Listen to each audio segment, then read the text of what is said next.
Don't really know what you expect me to do. I can't keep him locked in the shed all day. Papyrus took stock of where he was, half asleep and confused. Oh, right. He'd slept on the couch. That would explain the achy joints. He had the whole couch to himself now, and the whole Afghan too. If his brother was up first, then he'd slept in very late. Sans' voice carried from the kitchen, just above a whisper. It sounded like he was talking on the phone. No, actually, I can't, Sans said to whoever he was talking to. Of course I care, he hissed. He's my brother, isn't he? Why do you think I called to ask about? Sans trailed off as the other person talked over him. Papyrus could hear that it was Undying's voice, but he couldn't make out the words.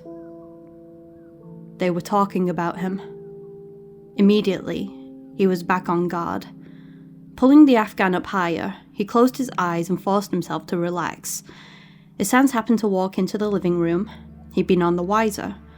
Meanwhile, Papyrus would try to figure out what exactly they were discussing so he could come up with a countermeasure. I know you're careful with him, Sans said. I didn't mean to accuse you of anything, really. I just couldn't think where else he could have got... Uh-huh. Undying had a hard time with the taking turns aspect of phone conversations. It can't be more than a couple of days old, Sans said, answering whatever her question had been.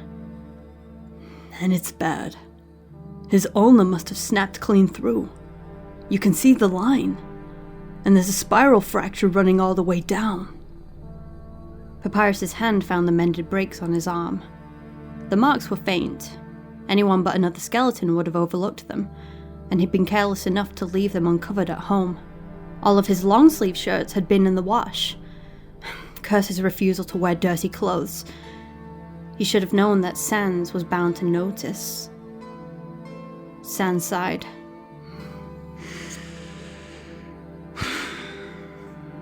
I have no idea. That's why I called. He hasn't said anything about it, and I doubt he would if I asked him. He paused for a long while. I know, he said, voice gone slightly hoarse. I'm worried too. How was he this obvious? Papyrus had been keeping up appearances for a month, but now, for some reason, cracks were beginning to show. What was he letting slip? What were they seeing that he wasn't catching? Other than the literal cracks on his arm, that had been a stupid oversight. And on top of everything else, now he was upsetting Sans and Undying for no good reason. There was nothing they could do, and they were only safe as long as they were ignorant. The least he could do was keep them from fretting over him. When Sans hung up and wandered back to the living room, Papyrus made a show of being woken up by the scuffing of his footsteps. Oh, hey, Sans said. You okay? Not coming down with something, are you? Papyrus was about to protest that he never got sick, but caught himself.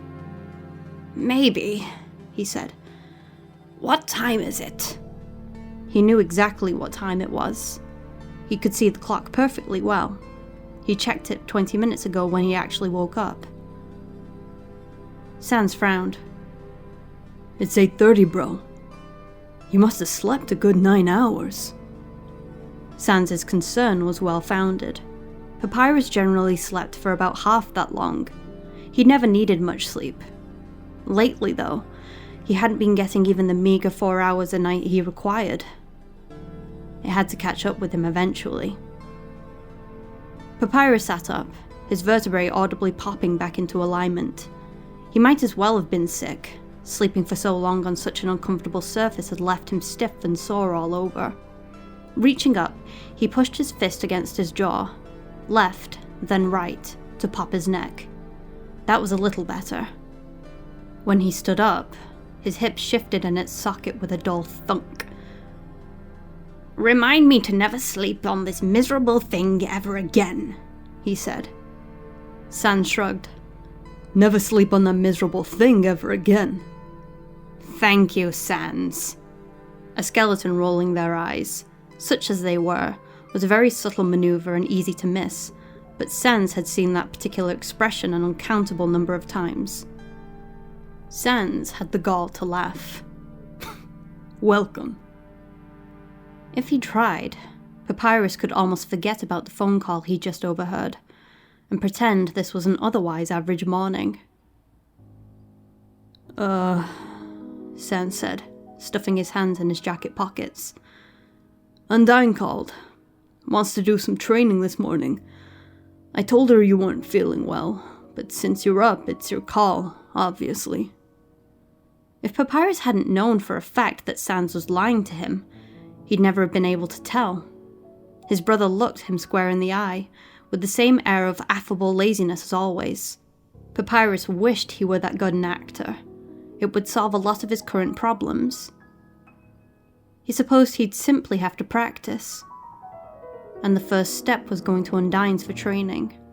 Sans had given him an easy out, but Papyrus liked spending time with Undying. He liked training. Had liked, anyway. But that outward appearance had to stay firmly in place.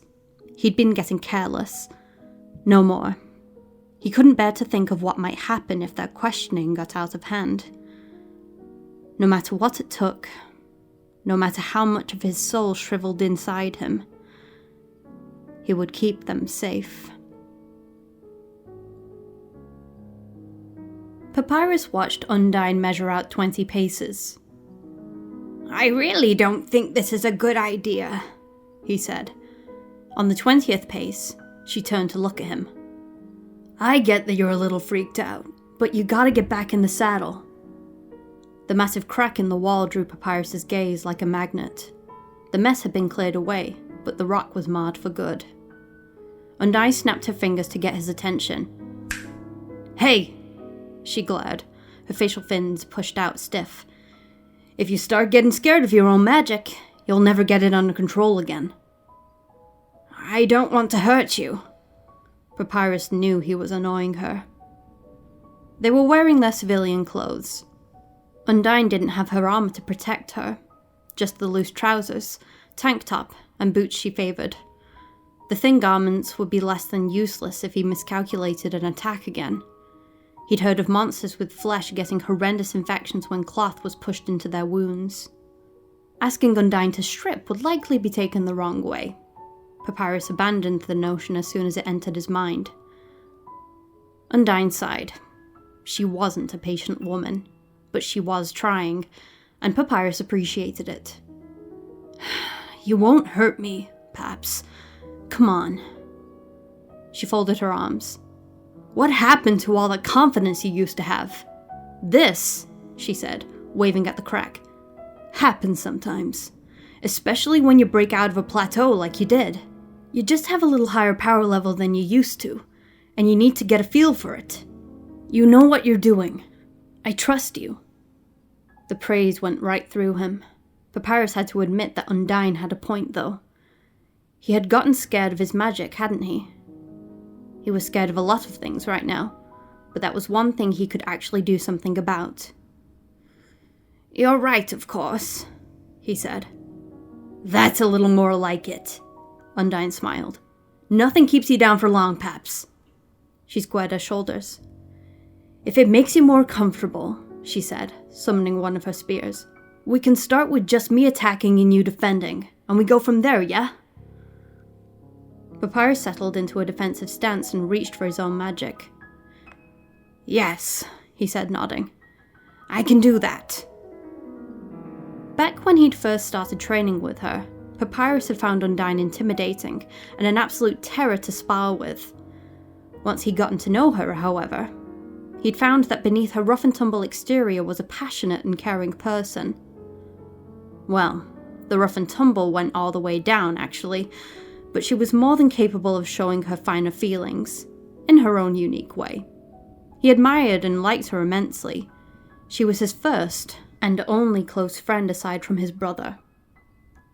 He hated to think that she was worried about him, so he put his all into this training session.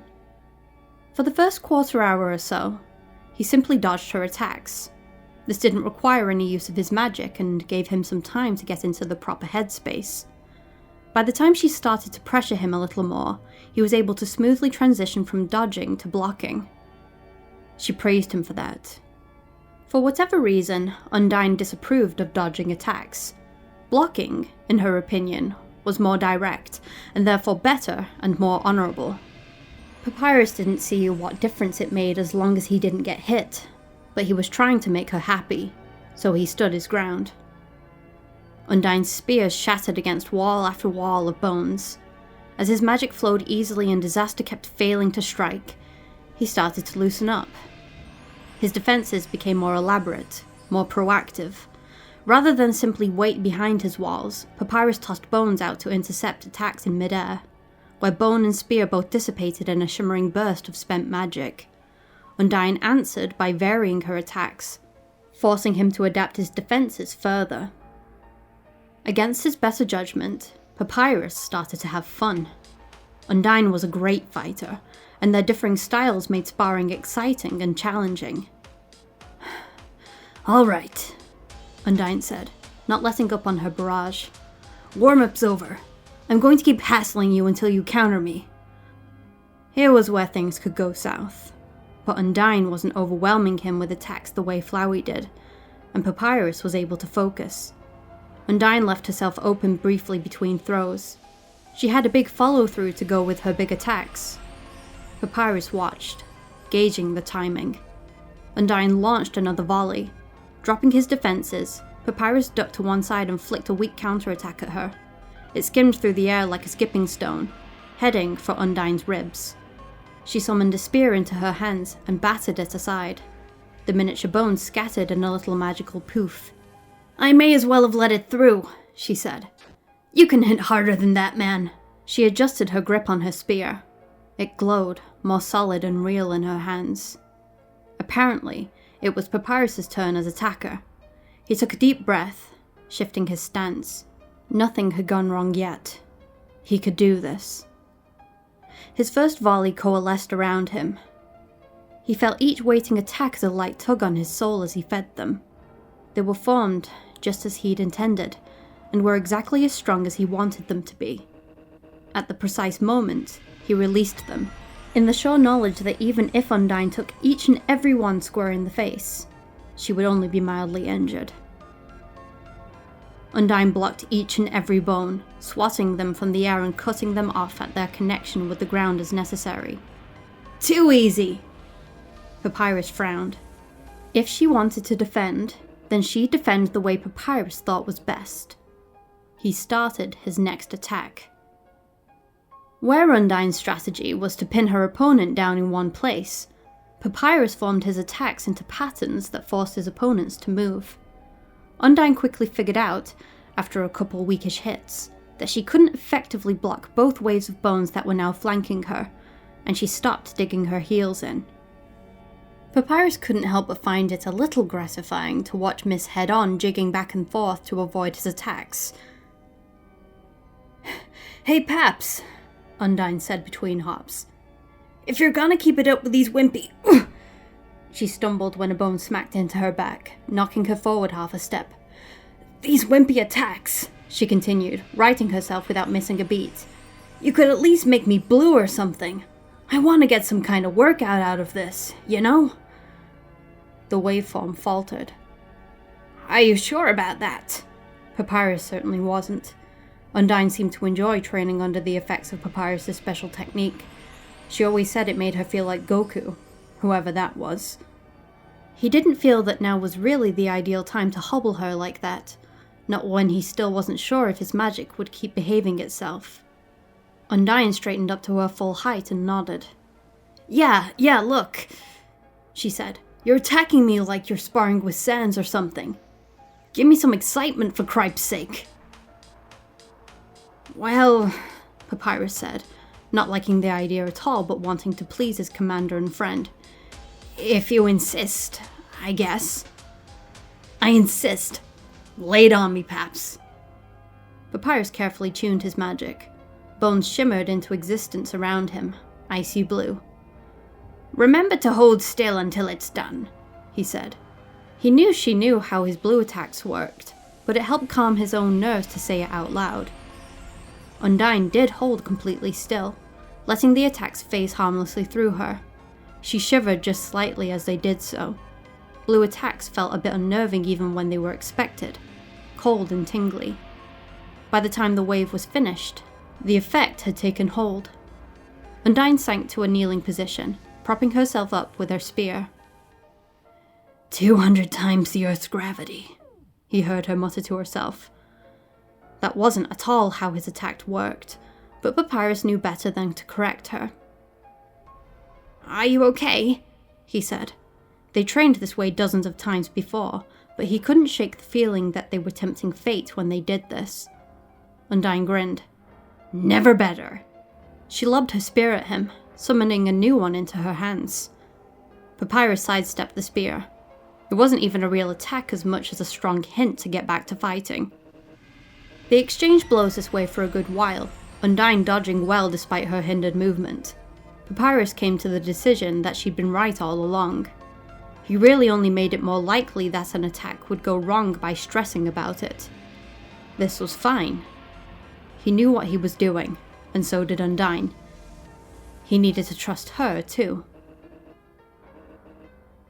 After half an hour, they both started to flag. Break soon? Papyrus asked, voice strained.